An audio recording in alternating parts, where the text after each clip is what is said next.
If you tell them you're a music teacher, they're not impressed. Yeah. The marriage market is not there for the men. Preparing for an ATCL should take actually 18 months. It's got to be concert level performance.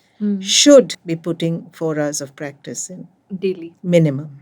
Systemic emphasis on grades and It's the school system. None of the qualifications we have here are conducive to teaching. Western classical music still remains very narrow. Music teaching is not something that you can generalize. There'd be Sunday jam sessions, Usha Uthup, Pam Crane, Louis Banks, Braz Gonzalez. I mean, wonderful musicians there who really took this art form forward. Mentorship.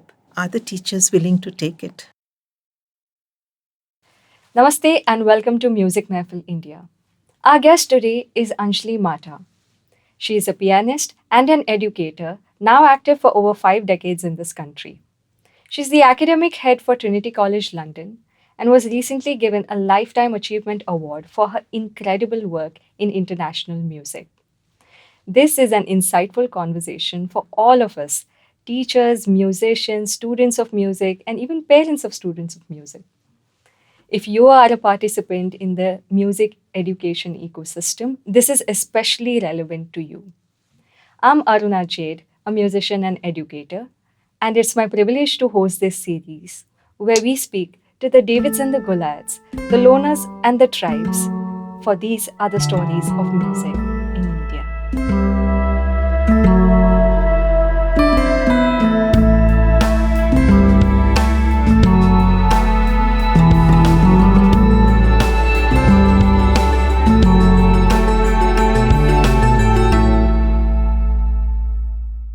You've been teaching for over 5 decades now.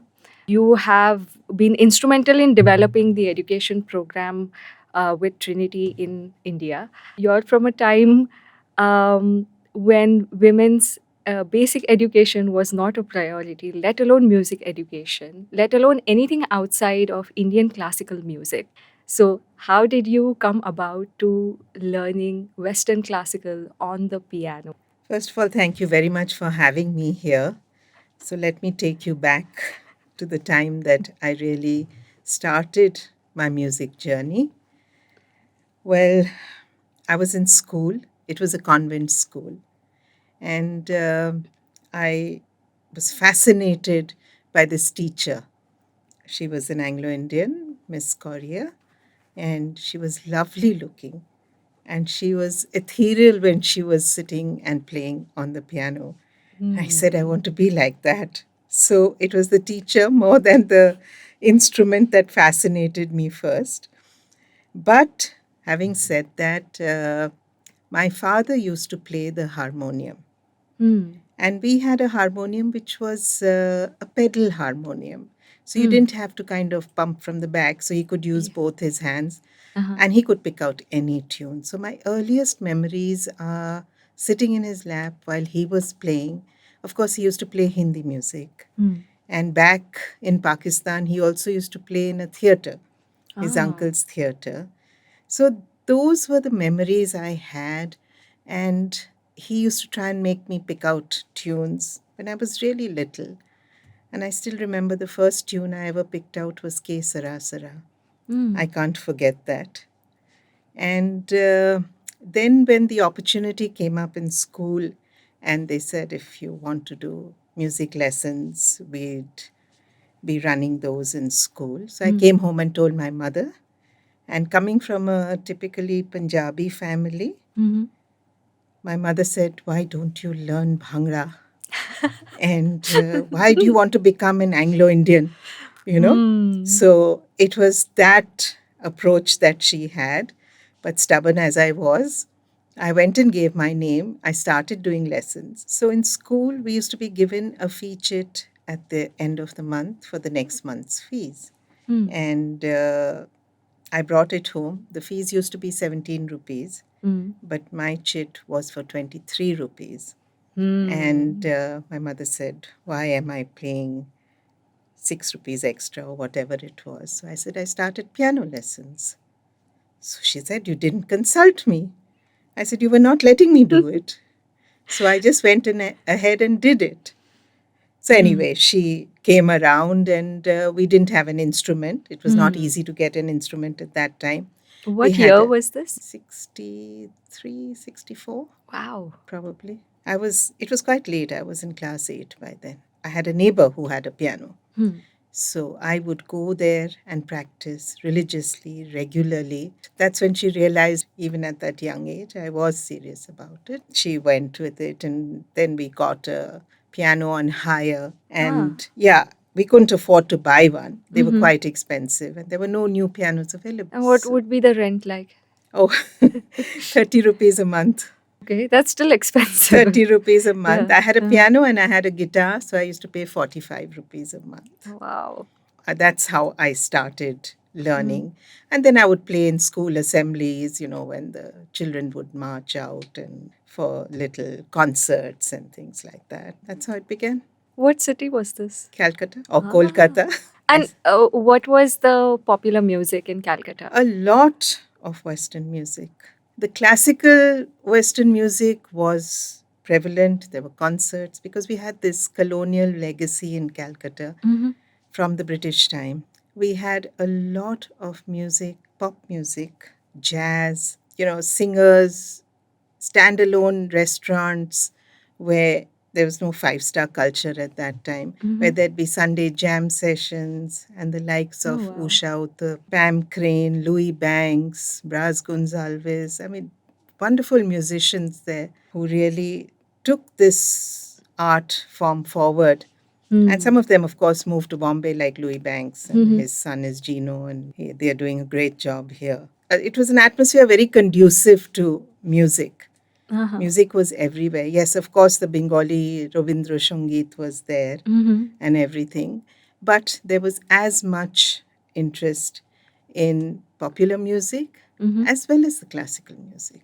What were some of these artists that you attended? Well, the classical ones I won't remember so clearly. I think people like Yehudi Menuhin. I don't think Zubin Mehta came there, but Hmm. a lot of very popular pianists and all. And there was a music school called the Calcutta School of Music. Is it still working? Yes, it's still there. That's where I went after I finished from school. Mm-hmm. So I had to continue because in college there was no facility. So I Hmm. joined the Calcutta School of Music. My teacher, I had a lovely teacher, Aruna Pasricha. She was my teacher, she was my confidant, she was everything, in those teenage years where you kind of Hmm. share all your stories with your teachers or you go, weeping because Hmm. the last date didn't go well. So Hmm. it and she was a wonderful, wonderful person, a great musician. I was waiting for my exams, the final year, and it was the Naxalite time in Oh, Kolkata. okay. So everything used to get delayed, Hmm. exams delayed. We lost almost a year in that. And I was sitting and twiddling my thumbs, doing nothing. Oh, wow. Okay. So she said, are you interested in teaching? So I said, why not? How Hmm. hard can it be? Let's do it. And the first student she gave me came home to me and was a married lady, Hmm. a very well turned out, very smart young married lady. And that was my first student, and I was all of 19 years. Hmm. And it was quite an experience. I was very nervous. But then I joined the Calcutta School of Music and then went on from there.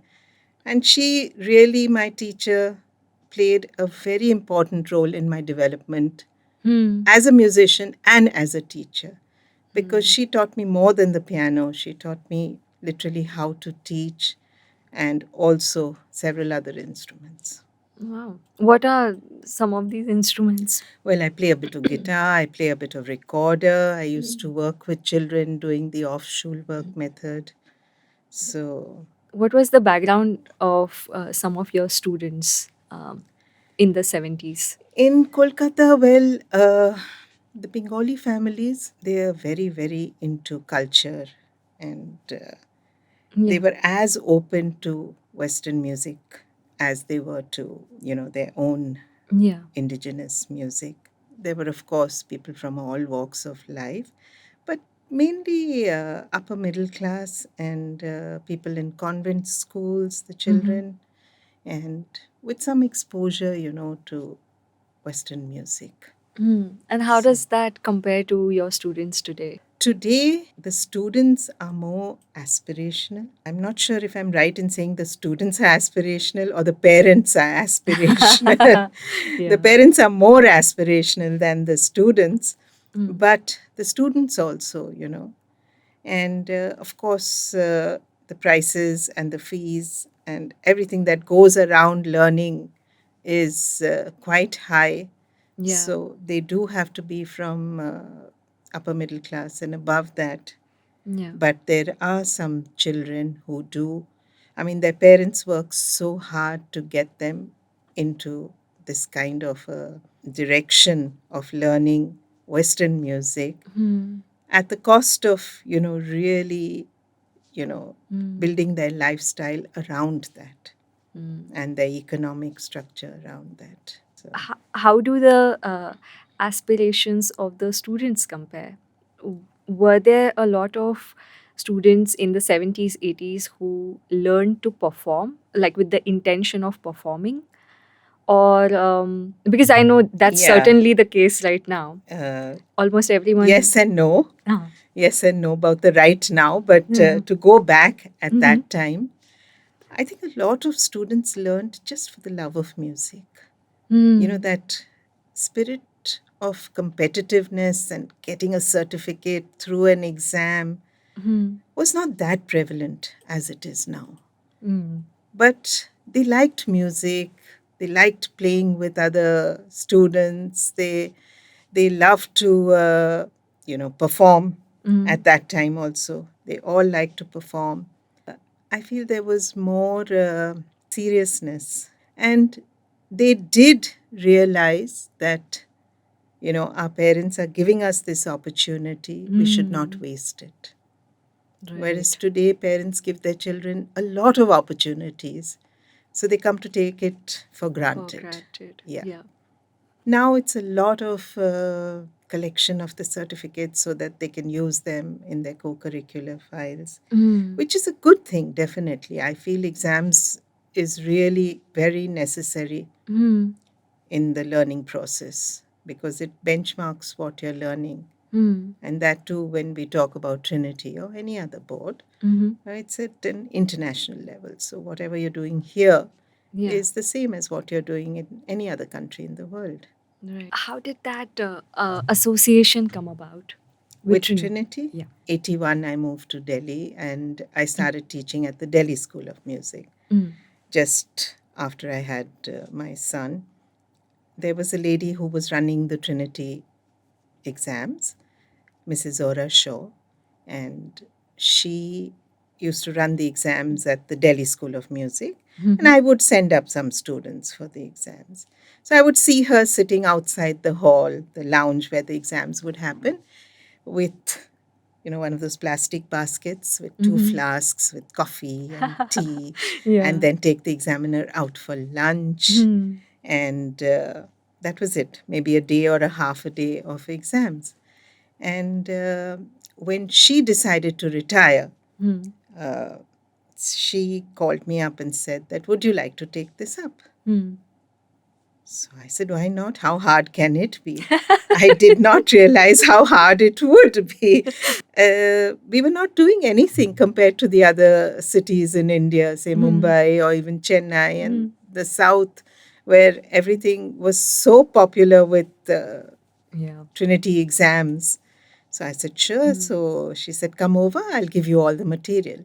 So I Mm. went to her house and she handed me this cardboard box Mm. with syllabuses. Mm. And there was no computer work at that time, 99, Mm-hmm. 99.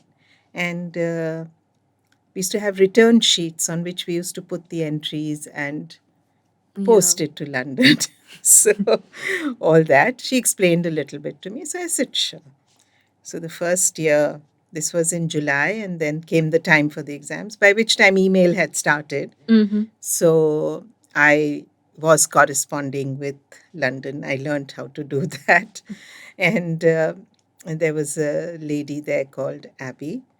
who is a dear friend even now. And she kind of took me through the whole process of what I have to do. So I went and I sent out messages to people. Even the mobile phones were not so popular then. Yeah. And said that, if you want to give in your entries, please, I'll be at the Delhi School of Music to collect the entries from such and such time and on such and such date. So I went and sat there and I collected entries. I got you know, 45 entries that year. And I Okay. was kicked absolutely. I was so happy. I said 13 to 45, which is great. But to cut a long story short, by the time before COVID, I had expanded the operations all over North India. And all the exams put together, music, drama, com skills, English language, we were doing almost 20,000 exams. Wow. Yeah. Incredible. So it was a very, very satisfying journey. And, people just kept approaching, from remote places. They would say, we want to do a Trinity exam. I want to join Trinity School of Music. That was the main thing. Even now we get that. I want to join Trinity School of Music.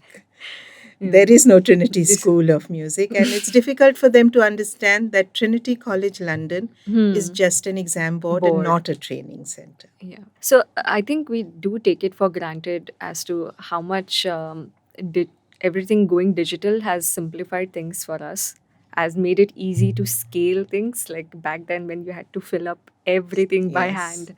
The digital world and the technology just had started. So we kind of grew with it. So it was not very easy for us to adapt. Even today, we don't have the same kind of skills that my son would have, Yeah.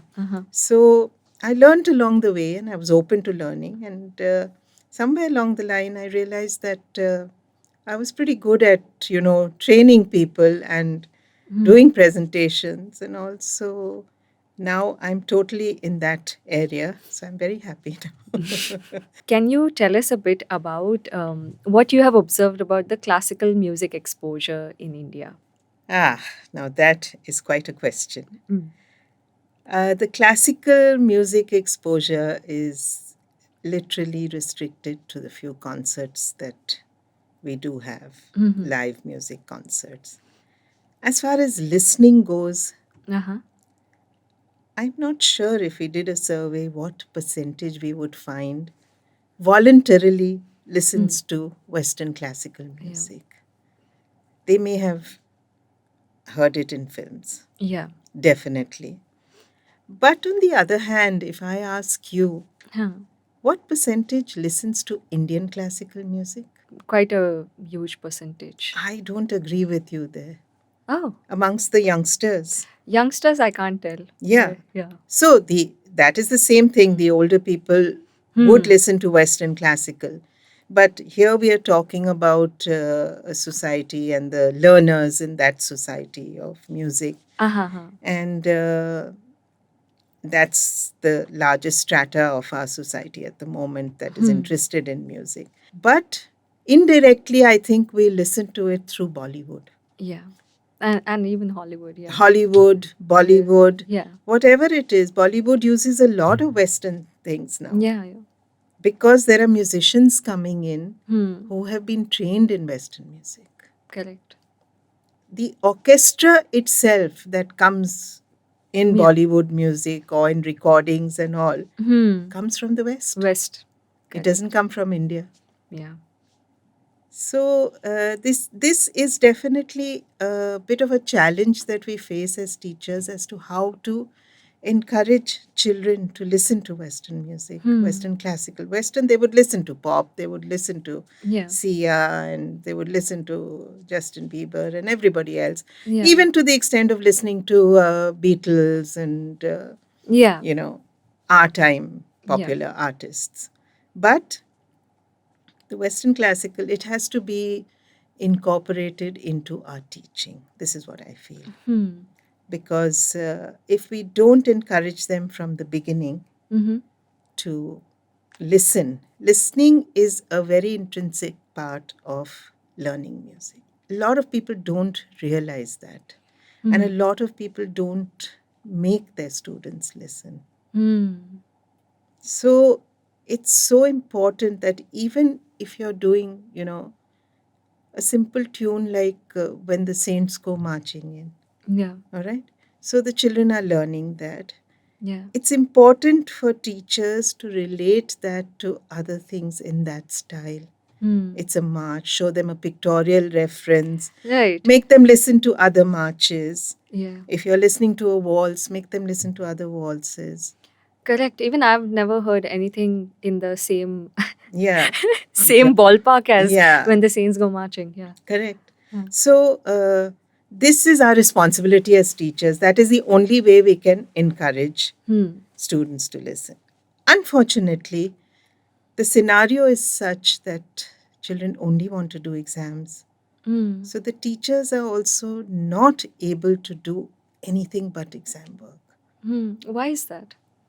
They want to collect those certificates. That holistic music education scene is not happening. Sometimes with my students also, I'm not able to do it because the child wants to do a theory exam, then wants to do the practical exam. Once they've finished, it's so difficult for me to convince them to do other pieces from that grade. Different pieces. No, they will end up doing those 3 pieces and say, "Can I buy the grade 2 book?" And that's it.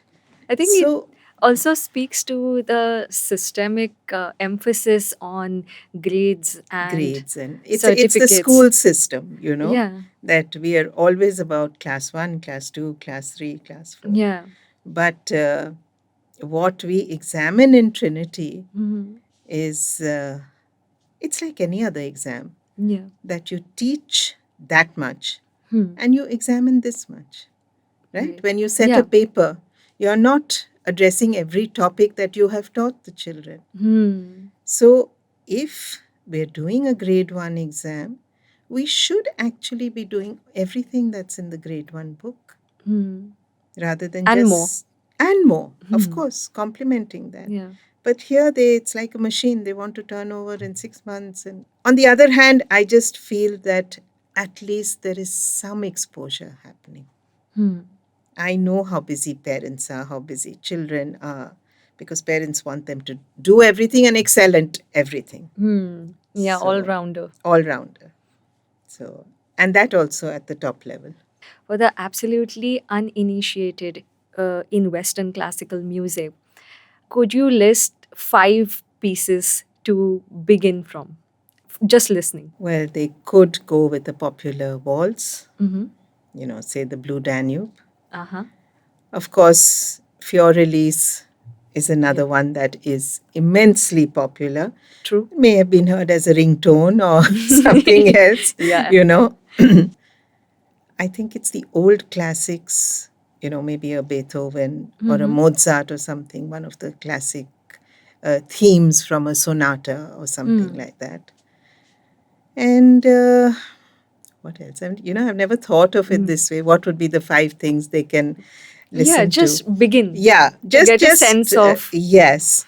And children or adults even get very excited by fast music.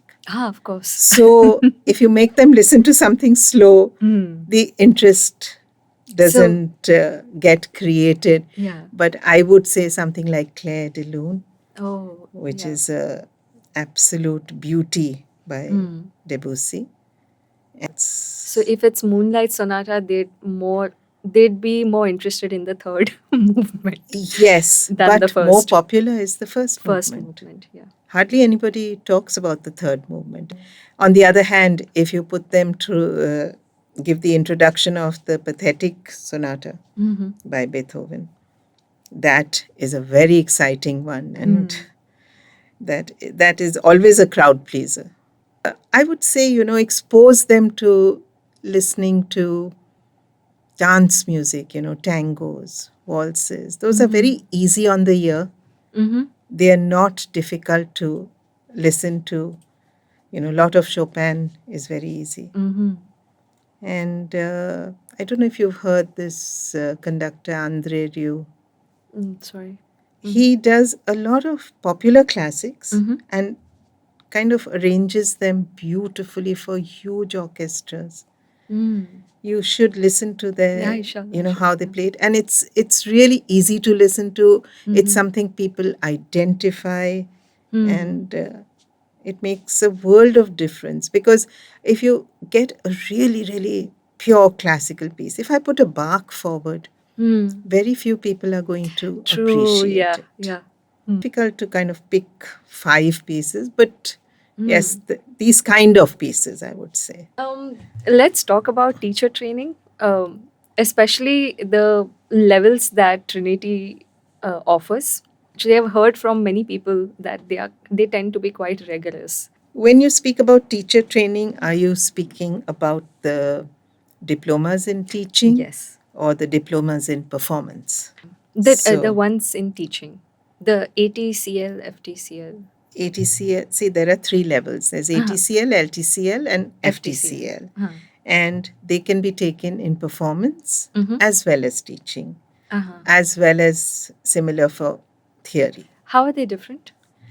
The performance ones are all about performance. You perform a program for n number of minutes, 32 minutes at the ATCL, and close to 40 minutes at the LTCL. That's one piece.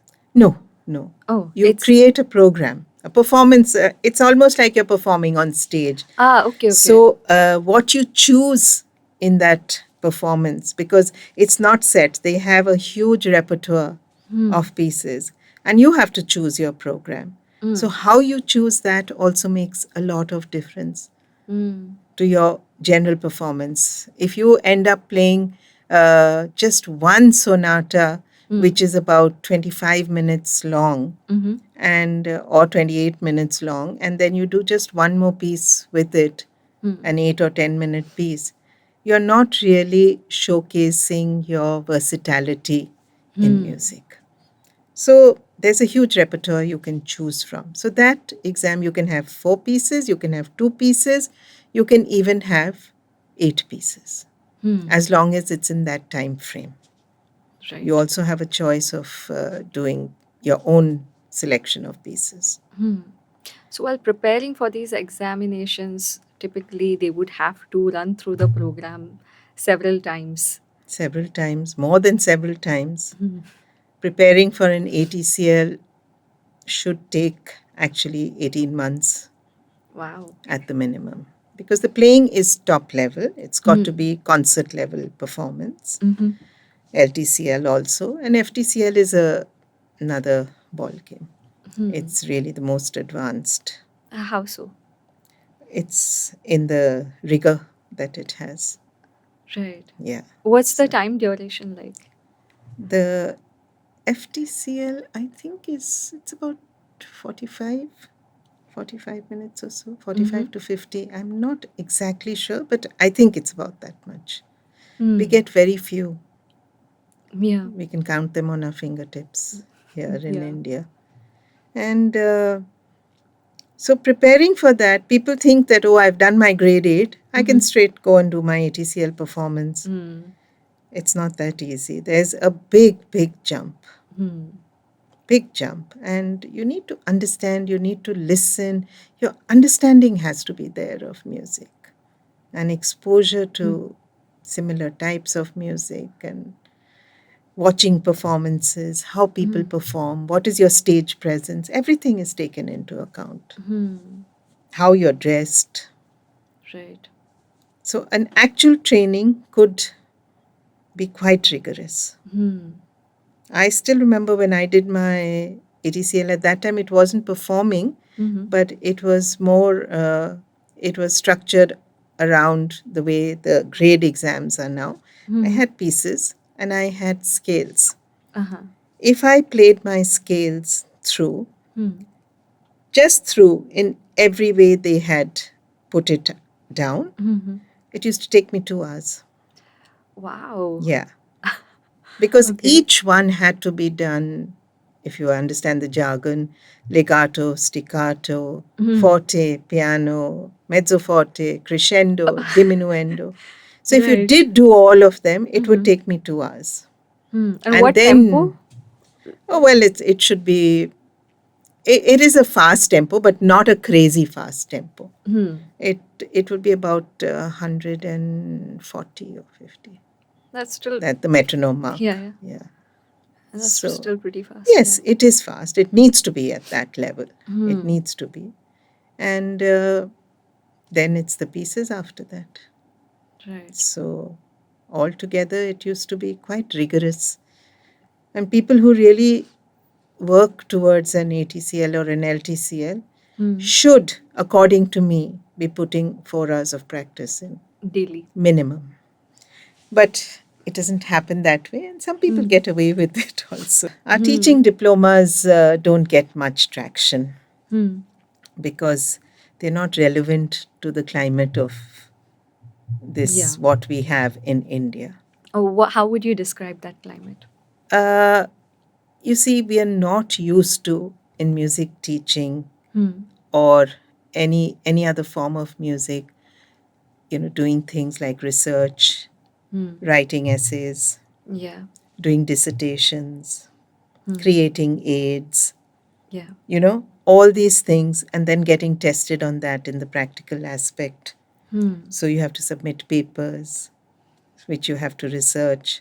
Yeah. So the musicians really are not equipped to do that. Teachers are not equipped.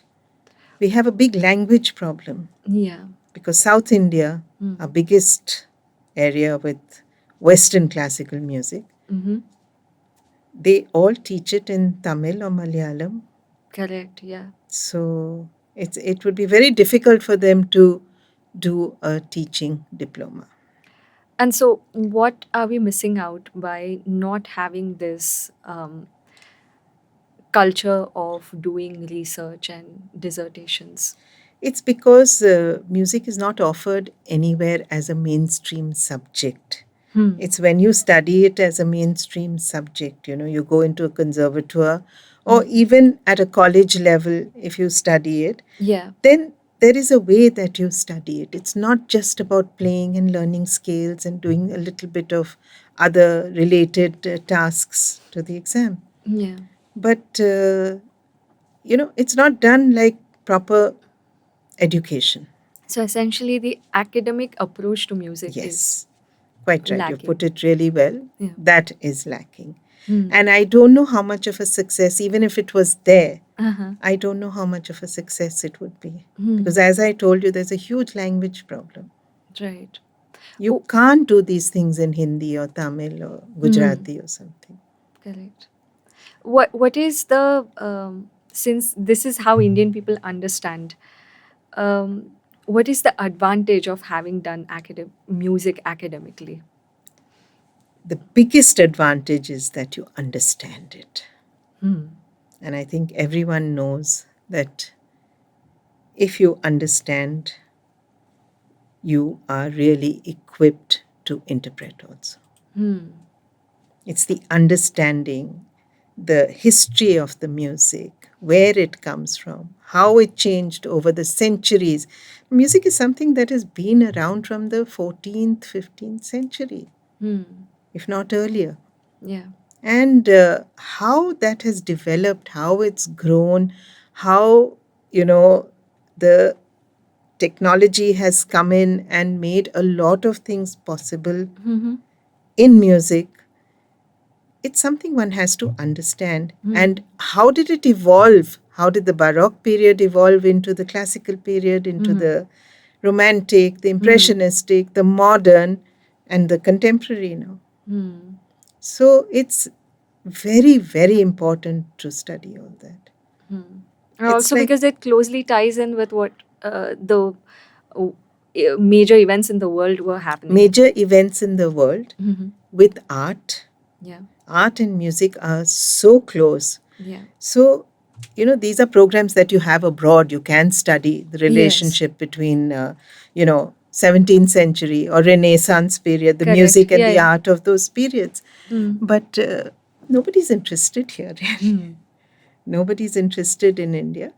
There are a lot of teachers. In fact, even when we teach and tell them that, you can have a career in music teaching, they don't look at learning music to make a career in teaching out of it. Yeah. They'd rather make a career in performing, Mm-hmm. okay? And in Western classical, that is a very, very small percentage who can Right. make it. Yeah. And so there is no structure given to the teaching part of it. So we have from India been telling Trinity for years now that please develop a qualification which would be fit to market here. Hmm. You know, What would such a qualification look like? well, I have it all designed. So it would actually mean that from about the intermediate level, which is grade 4, grade 5, Mm-hmm. you have two kinds. None of our qualifications, Trinity is going to kill me for saying this, but none of the qualifications we have here are conducive to teaching. Not at all. So from grade 4, 5, have two pathways. Have this performance pathway that you have, and have another pathway which is structured along the same lines as this exam, but with more pedagogy involved in it, with more musical knowledge involved in it, with more technique driven pieces, and how techniques are portrayed in different periods of time, and what are the techniques you need to play this kind of music, which would help them later to teach the same thing. So it can be a very, very popular exam, and people can think of making a career out of music teaching.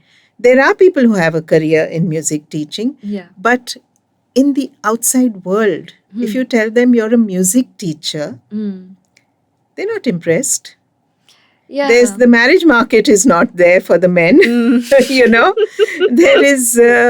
They say that, oh, you're not a doctor. Did you graduate even? Things like that, So, are you not going to be a lawyer or go into a profession, a marketing profession, or do your MBA or something like that? They don't take them seriously at all. And even when they go in and teach in our academic schools, they don't get the same status as other teachers. Yeah. I early on, almost a decade ago, I did turn down a couple of music teaching positions in school because I knew that was a glorified substitute teacher position. Absolutely. That is what it is. And unless we get some kind of recognition from the education department for teachers, some kind of recognition of their certificates that, if you can apply for a job if you're a grade 8, because all the schools are doing Western music. Yes, of course, there are schools which are, state level schools and all, which are in Hindi language or Marathi or something. I'm not talking about those. But where teachers generally go in, our kind of teachers go in and teach, they have no prerequisite. And then they put them in everything else. Sports day है, music teacher substitute कर दो वहाँ पे. ये teacher नहीं आया है, put the music teacher. And that poor person who has gone into the school, yes, singing is a big part. There's no harm in that. But also to maybe teach instrumental music is not doing anything like that. Do you think somewhere this has held back our interest in listening, consuming, creating instrumental music? Definitely it has. Definitely it has. Because if you're not going to get the recognition or the status that any of your peers would, who have done an engineering degree or a lawyer, doctor, or even a BCom or something like that, accountant degree, if you're not going to get that recognition, it definitely is going to affect it. So it's not easy. It's not easy. Do you think boards like IB, IGCSE coming in with their own approach to music, and they do offer music as a subject, Yes, they do. Do you think that's making a big impact right now? Not a very big impact. Because Still what is early the days, is it? percentage? Uh-huh. What is the percentage of these schools? Hmm. See, the largest in our strata of society, what we see the most are the public schools, Yes. right? The private public schools, as you call them, Hmm. not the IB Right. schools and not the government schools. Yeah. So I don't think there is enough for that system to affect what is there in our system. Hmm. So I really don't think that is going to have a huge effect. And Hmm. not a lot of schools can opt for being an IB school. It's a very expensive proposition. Yes. I mean, of course, we have a great government and everything, Hmm. but it's a government that is not very encouraging towards Hmm. uh, Western culture. Yeah. So that is a big disadvantage for us Hmm. because the skills initiative that Modi ji started Hmm. and is all indigenous. Hmm. It doesn't. We did try. Trinity tried to get Hmm. on board with that. Yeah. The development of these skill training places, but it won't happen. Hmm. It won't happen. We are a niche market. I don't see us becoming any more than that, Hmm. at least not in my lifetime, maybe not in yours also. Oh. Yeah.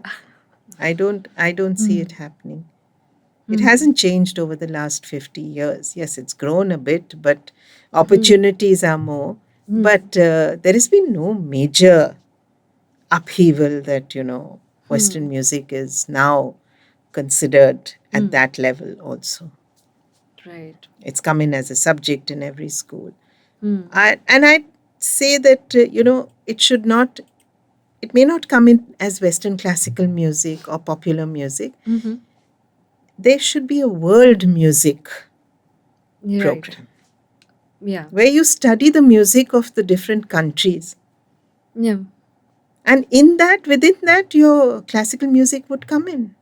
Your Right. folk songs would come in. Europe is filled with so much of Folk. rich music, Hmm. and that's part of their culture. Yeah. I personally like a lot of Eastern European. Eastern Europe, yes, Yeah. absolutely, absolutely. So it's Mm. important that maybe sometime that change will happen, but Mm. I don't know because they could easily bring in world music as a subject, Hmm. which would include everything. It would Yeah. include Indian music also. Right. So it would include everything. Do you find it strange that right now the way Western music is taught, and there is a section allotted to world music that includes like majority of the cultures across the world, whereas Absolutely, yeah. Western music is considered this really Really narrow. small, narrow Yeah, area, yeah. yeah. Why is that the case, though? It's quite a narrow pathway when you Yeah, look at it. yeah, Though there are so many genres, so many yeah. centuries of music, so much of culture that has gone into Mm-hmm. that Yeah. music of the different countries, that Western classical music still remains very narrow. Hmm. Do you personally teach more than that? Do you encourage your students to explore Of course, beyond that? I encourage them to Yeah. explore. They want to learn off YouTube, they want to learn. Hmm. And I let them do it, because there are popular songs they like to play. They want Hmm. to play some Hindi music also. Hmm. Why not? Why should we, bind ourselves in this thing that, oh, you've got to read the piece of music Hmm. and then be able to understand and play it? Hmm. One must understand that having a developed ear is very important in learning music. Hmm. So if they pick out a tune by ear and they want to play it, or I Hmm. help them with the notes, it's not that written score of music. Hmm. Why not? They're Hmm. still making music. At some stage, you can encourage them, oh, you liked this piece very much. We've already played it. Let's see if we Hmm. can write it down, Yeah. you know? You take that kind of a route. Music teaching is not something that you can generalize. You cannot say one size fits all. Yeah. It's impossible, absolutely impossible, which is why classroom teaching becomes quite difficult. The theoretical part is okay, the listening part is okay, but the actual teaching of an instrument is not easy with even 6 children together. Yeah. They will never move at the same pace. Yeah. It is one-on-one. They will never move at the same pace. But I think it's important to let them explore rather than keeping your blinkers on and saying that, oh, you can't look left, you can't look right. This is your technique. Every class is going to be about this technical work. You'll play your exercises, then you'll play your pieces, then we'll do a little bit of theory or oral training or something. We need to change. And if I'm saying this at this age, I think the younger teachers really need to think about it, which is what I encourage them to do. But not much success, I would say. Because they also haven't been trained. They haven't been trained that way. And it's not difficult if you just give them a little guidance that this is what you can do with a lesson. And every lesson does not have to be the same. Right. But just put a little thought and planning. Lesson planning. Yeah. Never done in music. Never done in music.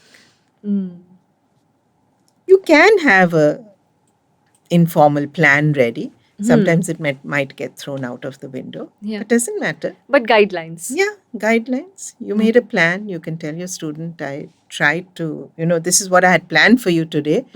He may say that, oh, ma'am, I don't want to do this today. Can we look at something else? Yeah, so you kind of adapt with them, give in to them sometimes, don't give in sometimes. So it's a lot of, there's a lot of counseling in music teaching also. A lot of counseling. Right.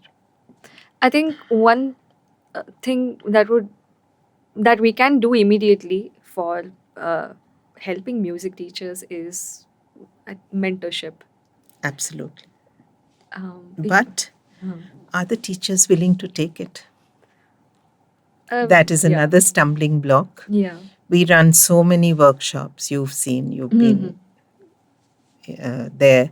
Yeah. And we run so many workshops. Attendance is such a problem. Because why? Oh, we can't miss the class. We can't, for us, it's difficult to find a time which will suit everybody. We've tried morning workshops, we've tried afternoon, we've tried late evening workshops. Weekends are out of question. Weekends are out of questions. And we understand that teaching is very, very heavy. They have to make a livelihood. And the other thing that I would really passionately ask parents and people who are going to these teachers to accept is the fact that the teachers need a break also. True. That one missed class in the month has to be made up. Has to be made up. There's no vacation for music teachers. Yeah. Unless you belong to a big music school or something, which Where has they been have- running yeah. that way for years and years. But these teachers, they cannot. They're paying, so they've got to extract their pound of flesh. What do you think about so many of us starting from keyboard? I did too. And then realizing that the minute we touch weighted keys, we don't know jack shit. Yeah, absolutely. But unfortunately, that's what people can afford. And what perspective would you give to all of us who are in this strange situation? Yeah. I would say it's not a bad idea to start with the keyboard because you don't know whether the child is going to continue or not. Correct. Yeah. The piano is an investment. So if you get a keyboard, yes, it has the same structure, the same kind of keys and everything. And when you're a beginner, the weighted aspect does not matter so much. Okay, especially if you're a young child. If you're slightly older, even then. But all keyboards have a touch response, good or bad, but it is there. So I would say keep that on because that makes them press the keys a little harder and develops their muscles and strengthen the fingers. But more often than not, I have seen very quickly, because the parent's aspiration is the child should play the piano. Okay. They're trying it out, whether he has an interest or he's able to handle, the skills that are needed to play the piano. So if they find that the child is doing quite well, is managing to find his way around, they switch to a piano very fast. I don't agree with the thing that the keyboard stays on and then they can't make that shift to the weighted keys. So my advice would be, yes, for even a year you can do it on the keyboard, but use the touch response. Now the variety and the price range it's conducive to people being able to afford. If you go in to buy one of the good keyboards, it's almost the same as a digital piano. Yeah. So why not go for a digital piano? Yeah. I do not advise an acoustic right in the beginning. Yeah. Because 5-year-olds, 6-year-olds, 7-year-olds cannot handle an acoustic piano. But the digital they can, and they very quickly make that switch. But if they feel that the keyboard is the thing that they're comfortable with, they should go in for teaching the keyboard. It's a wonderful instrument to learn. It has so many options. Right. But using the keyboard as a piano is not that great an idea for very long. What are your thoughts on adult education? It's definitely the most ignored, rejected idea in our society, unfortunately. In music? Yes. I don't think so. I don't agree there. Do you see a lot of adults? Adults, yes. I have people, I'm, looking after the academic side of a music school. There are adult women playing drums. 55, 60. That's great. Yes. And where this kicks in is that these people have always aspired to learn music, some kind of music. But for circumstances or whatever, they have not been able to do it in their childhood or their early adulthood. Now they have the time. Now they have the resources. So they're coming out and learning music. In fact, as I told you, my first student was an adult, a married lady. So from that time, I would say, it's there. It's definitely there. But the approach is typically to work with a teacher and an instrument. I don't see a lot of effort on an institution level. The way it's available for children. Institution meaning a music school? Yeah. Is that what you're meaning? Semi-professional, professional. I don't know. It depends where you are. I think they're open to joining music schools and getting away from that one-to-one. They're also open to attending short-term workshops of music appreciation. Yeah. Those are quite popular. So we did a jazz workshop, just an introduction to jazz. And we had people who had never touched an instrument. But they attended this workshop and then took up something to play. So at that stage, they have the time. And they're not shy now to, say that, oh, I'm just... And some of them even do an initial grade exam. Can you imagine? At 60 years old. They do it. So I don't think that that is a closed area at all, at least in the metros. In the metros. In the metros. And what's the age group that you typically see? I would say anything beyond 50. Right. Because till then, they are caught up with a lot of things, Mm. children, careers of their children, studies, and all that. So 45 to 50, I would say, from that stage onwards. I suppose my perception was coming from that place because I had adult students, absolutely all of them dropped off, but then they were all 45 and below. Yes, So, they can't make time. Much yeah. as they would like to, it is Hmm. not possible to make time. It's not possible to make time. So I had this lady who used to come to me for a very long time, and that time I would be about 40, 45, and she Mm-hmm. was in her 60s. Hmm. So regular. I used to just let her do what she wanted to do, you know, Yeah. just kind of guide her, just, do a shift from here to here or Hmm. here to there, but not turn it upside down. Hmm. So I let her learn in her way Hmm. because they're not going to do exams, they're not going to get on stage and perform. Right. They're doing it for their own satisfaction. So if I try and change everything that they are doing or maybe have done about 30 years ago Hmm. when they were children and they learned and then they couldn't continue, it'll be a disaster. In piano learning as well as music education in India, what are some of the things that have gotten easier or more challenging with time? And how has technology played a role in it? Great question. Uh, what has become easier, I'll take that first Hmm. before the technology part, is the availability of instruments. Hmm. There was a time in my time we Hmm. never got a new piano Right. or any kind of new instrument. Yes, Hmm. guitars would have been manufactured, Hmm. but no new pianos. So we had to get all the second-hand pianos that belonged to the British time. Hmm.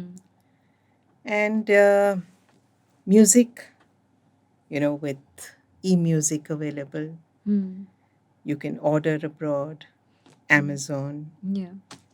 The availability of books is Right. a big, big advantage today. Hmm. No boundaries, no borders. With technology that has happened, Hmm. teachers are teaching all over the world. Yeah. And abroad, what is happening is US, not UK so much, Hmm. but Europe, Hmm. Northern Europe, or wherever the Indians are, Hmm. they are looking at teachers teaching online from India. Yeah. So Yes. that is something that has opened out a lot of avenues Hmm. for teachers to get more work. Hmm. So it's the musical instruments, the books, the availability of more teachers, and technology allowing them to reach out to more people. Hmm. That has been a huge change. And today, even if we could never think of it earlier that you're not doing a face to face class or a Hmm. live class, but today, sometimes, the child can't come, he's sick. Hmm. So I say, okay, we take the class online, Hmm. and I can do it from anywhere. And on the other hand, if you talk about the use of technology in teaching, Hmm. in the way we teach, and how can we use it to Hmm. supplement our teaching, I still don't think that a live class can be replaced totally by a Online class. online class. Yeah. I may be old school. I may not have all the gadgets or be very, you know, adept with Hmm. that kind of technology. Hmm. I can manage to take a class, but I don't have four different cameras and Hmm. a sound card or something like that in my Hmm. computer. And for me, I find sound is the biggest problem. Hmm. I use Zoom mainly, but that is the biggest problem. Hmm. And what is a good thing with technology is the fact that children have access Hmm. to recording themselves, Yeah. critical thinking. Hmm. It's promoting that a lot as far as music goes. Hmm. They record themselves, they listen to the piece, they listen with the teacher. I encourage that first. And we kind of find, what do you think? I ask them, what do you think was right with this piece and what was wrong? Which means they are understanding the music. And they can't do that if they're just playing. Yeah. I would be telling them these things. Yeah. So a lot of teachers now are encouraging this. Yeah. They can critically listen to music, any other music they listen to also. They would be able to, do an analysis of it, or say, point out if there's a wrong note there, or person has gone off pitch or something like that in a singing class. Yeah. The only thing is, I do try and guide them as to which are the good ones and the bad ones, because there's a lot Yeah. of bad stuff out there. Yeah. There's a lot of rubbish being put out there Yeah. as far as teaching goes. Yeah. But there's a lot of good stuff also. Very good stuff. This grade 2 student of mine, he's in Sweden, and he's just finished his grade 2 exam, digital exam. And last lesson, which I took from Mumbai on Saturday, he played Bohemian Rhapsody, the opening phrase of that. And he learnt it off YouTube. It was an excellent tutorial. They follow the hands, they follow the notes that are there, the sound. That is where they're picking up from sound. If they play it wrong, they know, they can hear that it's not correct. Right. And it was something that is a little beyond his level. He challenged himself because it had a lot of octaves and techniques and crossing the hands and things like that. And he was playing it beautifully. So I told him, I said, I think I need to learn it from you now. So he was very happy. Can you tell us a little bit about the recent award? Yeah, this has been really exciting for me, and I'm so thrilled to have received it. This is a Lifetime Achievement Award for contribution to international music, which is awarded by the Stopgaps Cultural Academy. Yeah. And it is quite a culmination of what my story has been, really. And 10 years ago, I received the honorary TCL almost to date. It was the 6th of December 2013. It was an honorary TCL award in London, which recognized my work for Trinity College London. And 10 years later, I have received this. And all I want to say that this award really doesn't belong only to me. It belongs to every single person who's been a part of my journey down this road of teaching, training, and what I've achieved in this Who do you think field. was the most instrumental? My colleagues, all my colleagues, the most. Because those who have taught with me, those who have learnt with me, my students, I feel that they all play a very, very important role in what I have achieved today. And of course, Trinity, for giving me this opportunity to take music education to all the centers here in India, and of course, fulfilling my desire to travel.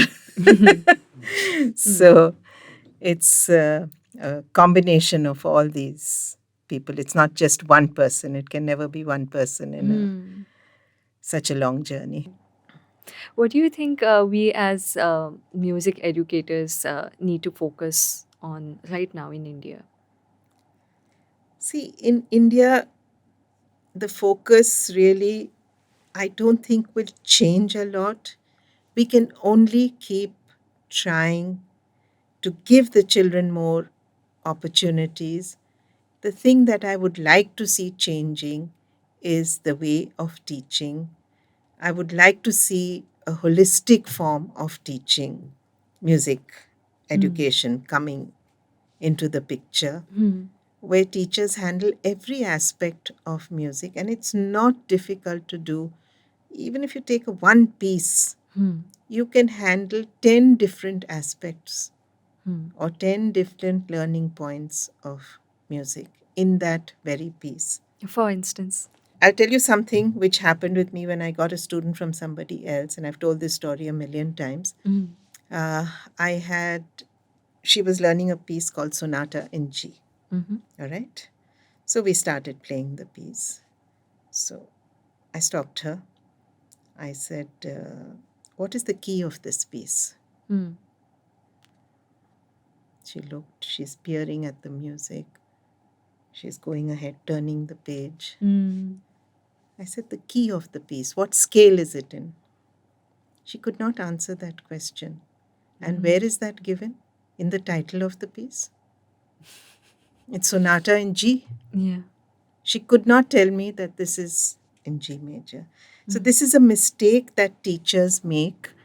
They will start with that first bar of music without anything else. Yeah. They don't set up the context. No context. Mm. And my rule is that they've got to look first at the title of the piece. Then they come down. I draw them a little map. Mm. They look at the composer, what time he came from, what period of time. Then they come to the left and they look at the speed, the metronome mark, and the direction there. Then they come down, look at the clefs, look at the key signatures, look at the time signature, decide and kind of even not play that first note yet, go back and kind of recap all these things, especially the composer and what period of time. So, what can you expect from that time of music? And then they start looking at the music. Even then, I don't let them play it. They have to look at it, they have to find patterns in it. They have to see, okay, this phrase, these two bars are being repeated again over there. Not by playing, but theoretically. Yeah. So you've brought in theory of music over there. You've done the understanding of when this was composed. And if it's a sonata, what was this, first movement from a sonata? What is a sonata? Right? Then you start looking at the music. So a lot of stuff has come in about understanding, which is theory of music, musical knowledge, but also go through the piece, see what are the techniques involved in the piece. What are the major techniques? If it's a classical period piece, you're going to see that there will be things like scale passages, broken chords, Alberti bass. There's so many things which are so typical of classical period Yeah. music. Get them technical exercises to complement what they're doing. So from that one piece, you have taken out all this stuff and they've done technique, they've done the theory. Then they can listen, and look at things like, intervals. What are the jumps? We have octaves here, we have fifths here. What else do we have? We have sequences happening, this is being repeated here from a different place, same rhythm, same, uh, everything is the same, except it starts from a different point. So I found a sequence, and they're so satisfied when they do that. So in that one piece, and this I actually learned. I attended a workshop of Paul Harris. He's a great composer. I mean, contemporary. Just now, he's still living, and he promoted the theory of simultaneous learning.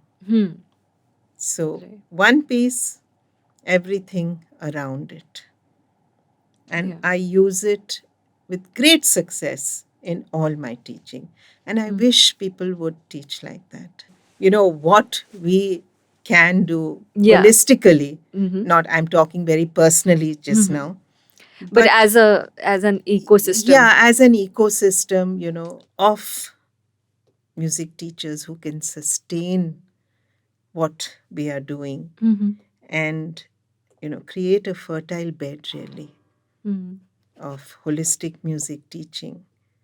So, if we can, as music educators, do this, I'm sure we will find that the whole ecosystem is going to improve and move in a more lateral fashion than Hmm. just this vertical fashion. Hmm. It's What? got to it's got to spread. It's Right. got to spread. What And would that look like in action? well, first and foremost, we need to get teachers on board Hmm. to improving themselves Hmm.